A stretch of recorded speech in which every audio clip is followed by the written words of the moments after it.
Kumusta ka na? Yan po ang pamagat ng aking tula. Ikaw na sa harapan ko.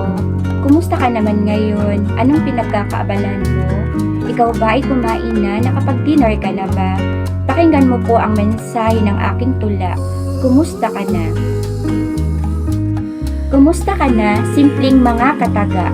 Jen, kumusta ka na? Para sa akin, ito ay mahalaga. Kay sarap sa pakiramdam, di ba?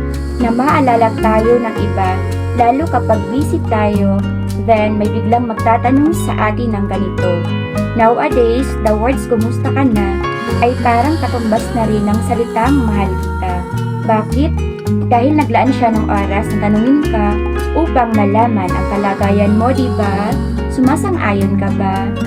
Kaya naman ugaliin mo palagi ang mga musta upang palaging maging masaya ang taong sa'yo ay mahalaga. Mas masarap sa pakiramdam na kumustahin tayo out of the blue, hindi lang dahil kailangan nila tayo.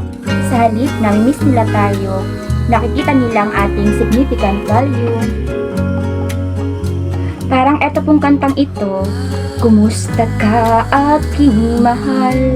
Sana ay nasa mabuti ka. Ako'y wag mong intindihin, nakakaraos din.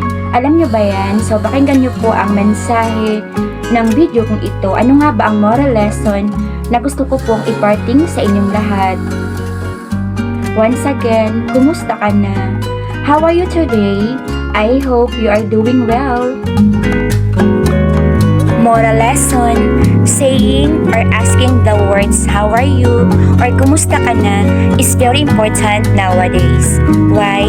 Because it brightens up someone's low self-esteem and an upset heart.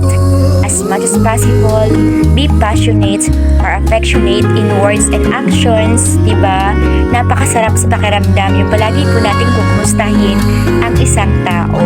Diba? Aminin niyo po o hindi, ito po ay nagdudulot ng munting ngiti sa ating mga labi, lalo na po sa ating mga puso.